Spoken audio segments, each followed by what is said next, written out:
Olá, seja bem-vindo à nossa 10ª aula. Feliz ou infelizmente, essa é a nossa última aula dessa nossa série de Fundamentos de Eletrônica. E como prometido, na aula de hoje vamos falar dos circuitos integrados e das válvulas termoiônicas.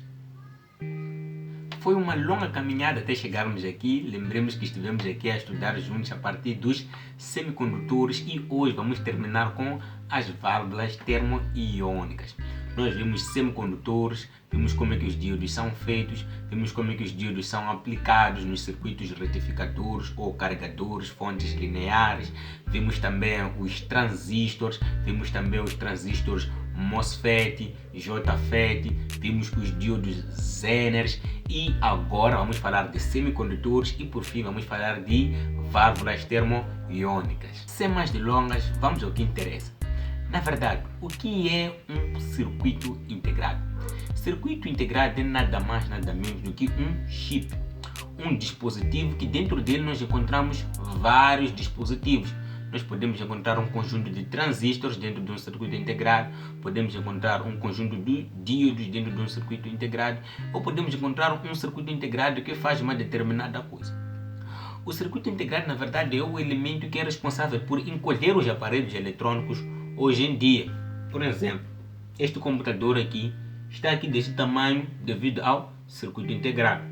Existem computadores com o tamanho que é metade deste computador aqui e isso é resultado de circuitos integrados. Durante esta nossa série nós estivemos a falar de semicondutores, especificamente diodos e transistores.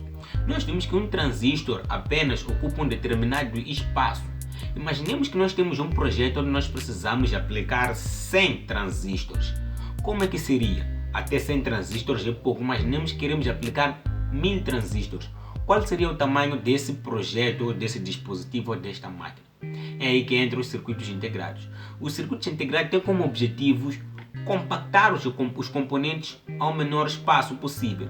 Nós podemos ter um circuito integrado da metade ou do tamanho da metade do meu dedo com cerca de milhares de transistores dentro. Em outras palavras, os circuitos integrados são um conjunto de dispositivos, diodos ou transistores que são responsáveis por desempenhar uma determinada função. Olhando o exemplo prático mesmo dos transistores JFET ou MOSFET, que são dispositivos de amplificação de sinais que controlam sinais de saída através de tensão. Um transistor apenas ocupa um determinado espaço. Olhando o exemplo anterior que eu acabei de dizer, se eu quisesse aplicar mais de um transistor, eu teria que ter mais espaço. Mas com o circuito integrado eu consigo encolher esses transistores e compactá-los todos num pequeno dispositivo. E através disso realizo as minhas operações com muita facilidade. Agora, quanto aos tipos de circuito integrado, quantos tipos existem de circuitos integrados? Os circuitos integrados são divididos em dois. Temos o primeiro tipo de circuito integrado, que é o circuito integrado comum, normal, e temos o outro tipo que é chamado CMD. Qual a diferença que existe entre o CMD e o comum? O comum foi o primeiro circuito integrado que foi inventado, que era usado antigamente nos sistemas de eletrônica analógica, nos rádios, aqueles rádios que tinham antena há muito tempo. Tínhamos circuitos integrados um pouquinho mais grandes. Agora, os circuitos integrados CMD são os circuitos integrados mais usados atualmente, ou seja, que eles têm componentes mais pequenos ainda. Então, os circuitos integrados CMD, eles têm uma característica de ocupar menor espaço nas placas eletrônicas. E são esses tipos de circuitos integrados que são usados atualmente para o fabrico de diversos tipos de dispositivos. É só vermos um telefone simples. Um telefone simples tem milhares de semicondutores.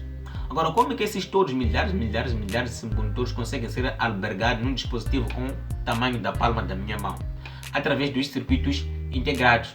Porque no lugar de termos 100 transistores, 100 diodos ou 100 outro tipo de dispositivos, esses 100 transistores são compactados num único dispositivo. Agora, como é que funcionam os circuitos integrados? Eu já expliquei que o circuito integrado é um dispositivo que dentro dele nós encontramos semicondutores. Este é um exemplo de um circuito integrado. Vamos supor que eu tenho um projeto onde eu quero usar, por exemplo, 1, 2, 3, 4, 5, 6 diodos. 6 diodos estanhando ou soldando eles numa placa vão ocupar um determinado espaço. Mas, se eu for usar um circuito integrado, o circuito integrado pode ter um tamanho real de igual, por exemplo, a este pino aqui. O circuito integrado tem um formato mais ou menos igual a este, onde temos pinos, perninhas, onde nós fazemos as nossas conexões. E essas perninhas, de acordo com aquilo que é o datasheet, que é a chapa característica deste mesmo circuito integrado, nos mostra como é que estão dispostos os componentes que estão ali dentro. Vamos supor que este é um circuito integrado, onde dentro dele foram colocados diodos LEDs. Então teríamos aqui o primeiro pino aqui. Esse primeiro pino aqui ia simbolizar um LED, um diodo semicondutor, diodo LED mais diodo semicondutor, diodo semicondutor, diodo semicondutor, diodo semicondutor, diodo semicondutor, diodo semicondutor, diodo semicondutor. Então, se ligarmos daqui para aqui, estaríamos a polarizar diretamente, daqui para aqui estaríamos a polarizar inversamente. É um exemplo de um circuito integrado. E esse circuito integrado teria um determinado código. Um outro exemplo de um circuito integrado com transistores dentro, né? Teríamos aqui onde teríamos base, coletor, emissor, base, coletor, emissor, base, coletor, emissor, base, coletor, emissor, base, coletor, emissor e base, coletor, emissor. Então eu saberia que aqui teria a base, onde vou controlar o meu sinal, teria o coletor, onde teria a saída do meu sinal, e aqui teria o emissor e ia conectar ao GND. Até tem outros circuitos integrados mais interessantes que o GND é conectado internamente para todos os transistores. Só temos a base e o coletor. Então, os circuitos integrados têm uma larga importância na indústria eletrônica. Se não fosse pelos circuitos integrados, nossos celulares hoje em dia seriam tão grandes que não íamos conseguir carregar. Hoje em dia temos circuitos integrados amplificadores.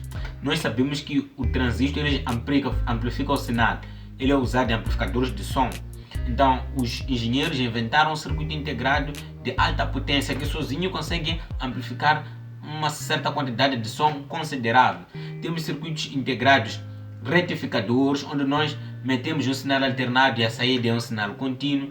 Temos uns circuitos integrados osciladores, onde nós metemos a tensão contínua e a saída é alternada. Existem diversos tipos de circuitos integrados.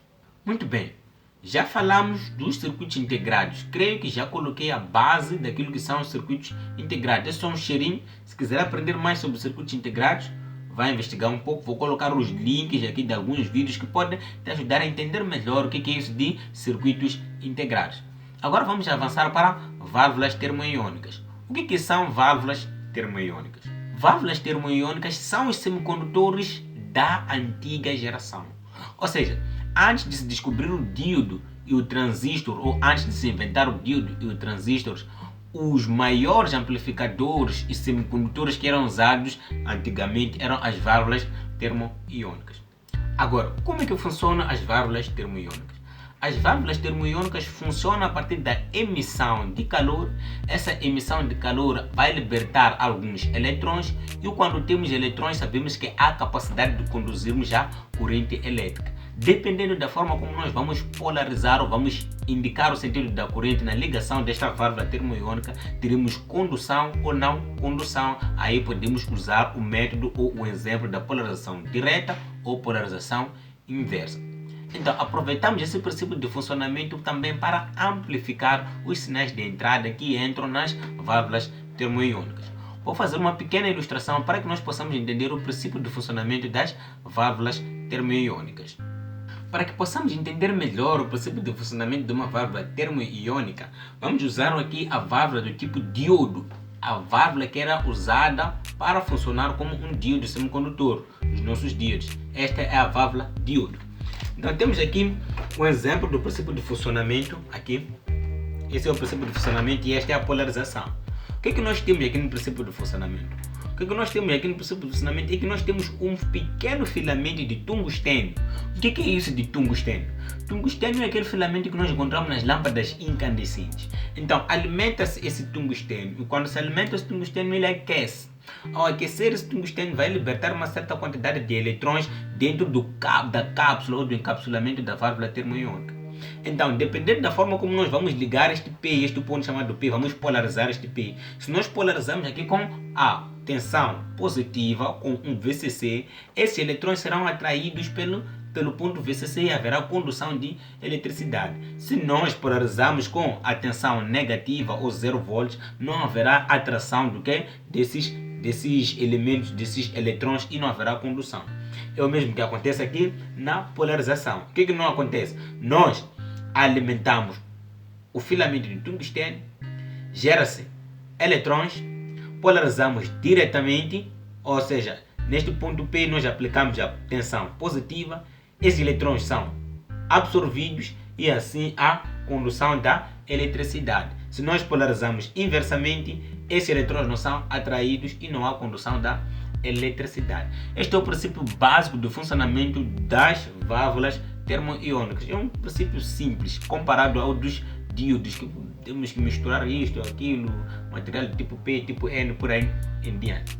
Agora que nós já vimos como é que isto funciona, vamos agora perceber quantos tipos de válvulas termoiônicas existem. Basicamente, as válvulas termoiônicas são divididas em 4 grupos. Podem existir mais, mas de acordo com as minhas pesquisas eu encontrei 4.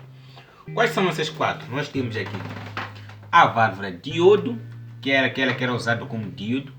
Temos a válvula triodo, que a partir da válvula triodo em frente, essas já são usadas como transistor, porque tem 3 terminais ou mais. Temos a válvula triodo, que é usada como transistor, a válvula tetrodo, que é usada também como transistor, e temos a válvula pentodo, que é usada também como transistor. Qual é a diferença que existe entre válvula triodo, tetrodo e pentodo? Aqui na válvula triodo nós encontramos um elemento que chama-se grade de controle. Essa grade de controle é como se fosse base naqueles semicondutores ou naqueles transistores semicondutores, porque é através dessa grade que nós conseguimos controlar o sinal de saída. Vocês estão a perceber? Mas por que nós encontramos um pequeno problema? Como esta é uma placa, esta também é uma placa, quando são alimentadas por uma diferença de potencial e no meio deles existe um isolamento de ar, gera-se uma certa quantidade de capacitância. E a capacitância é inimiga da frequência, ou seja, com a existência dessa capacitância significa que essa válvula triodo não conseguia trabalhar ou operar em grandes frequências.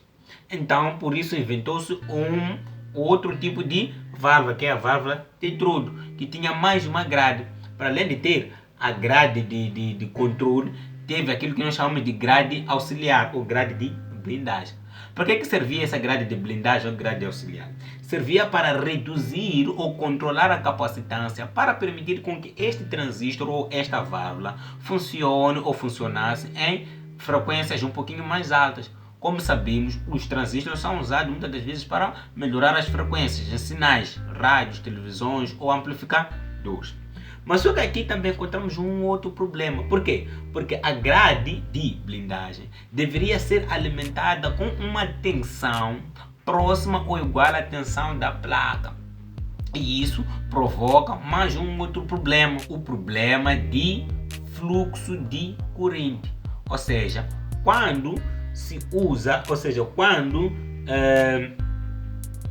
se alimenta essa grade de blindagem com uma tensão próxima ou uma tensão próxima da placa, surge um outro problema que chamamos de, deixa eu copiar aqui na minha cábula, que chamamos de emissão secundária. Essa emissão secundária o que faz? Ela reduz o fluxo de corrente na válvula. Então, reduzindo o fluxo de corrente na válvula, praticamente a válvula perde o seu sentido de funcionamento e não vai ter nenhum proveito. Então, assim, houve necessidade de se aumentar mais uma grade que se chama grade de supressão. É isso? Acho que é isso. Grade de supressão. Deixa eu só ver aqui na minha cábula para não mentir. Exatamente, grade de supressão, que permite controlar melhor todos esses fenômenos que acontecem. Então aqui na válvula pentor nós encontramos a grade de controle, que nos ajuda a controlar o sinal de saída, a grade de blindagem, que nos ajuda a controlar a capacitância, e a grade de supressão, que nos ajuda a eliminar os efeitos que nós chamamos de emissão secundária. Então, a pergunta talvez que não quer calar, que vocês podem se fazer: qual é o problema do transistor valvulado, ou seja, a válvula termoiônica? Por que se substituiu a válvula termoiônica pelo transistor atual, ou transistor semicondutor? O que acontece? Qual é o problema da válvula termoiônica? Quais são as vantagens da válvula termoiônica, ou melhor, quais são as desvantagens da válvula termoiônica que fizesse com que este mesmo elemento fosse substituído pelos transistores? É assim, As válvulas termoiônicas, elas têm suas vantagens, têm suas desvantagens. Eu vou começar pelas desvantagens. A válvula termoiônica, ela é muito sensível a quedas. Uma vez que ela é feita de um encapsulamento de vidro, qualquer queda parte-se a válvula termoiônica e ele deixa de funcionar, não é isso? E o catodo ou cátodo da válvula termoiônica é um elemento que ao longo do tempo vai se desgastando. Quando ele se desgasta, a válvula termoiônica perde totalmente a 100% aquilo que é a sua funcionalidade, não é isso? Outro aspecto é que a válvula termoiônica, uma vez que ela usa o tungstênio para emitir eletrões e o tungstênio tem que aquecer, ela acaba consumindo muita energia elétrica. E também o tamanho da válvula termoiônica, ela é muito grande, ocupa mais espaço. É impossível nós fazermos até que é possível, mas seria muito desvantajoso fazermos um circuito integrado de válvulas termoiônicas. É por essa razão que optou-se pelo transistor. Agora, em comparação com o transistor ocupa menos espaço, ele provoca menos ruído, ele não é sensível a quedas, podemos deixar cair, podemos até atirar, bater com uma parede, ele não tem nenhum problema. Quanto a isso, eu já disse que ele ocupa menos espaço e ele também pode ser colocado num circuito integrado. Mas só que também há uma pequena vantagem, ou uma grande vantagem que as válvulas termoiônicas têm. As válvulas termoiônicas, elas são fiéis na amplificação de sinal que elas recebem, ou seja, eles não provocam distorções comparado ao transistor. O transistor tem umas pequenas distorções.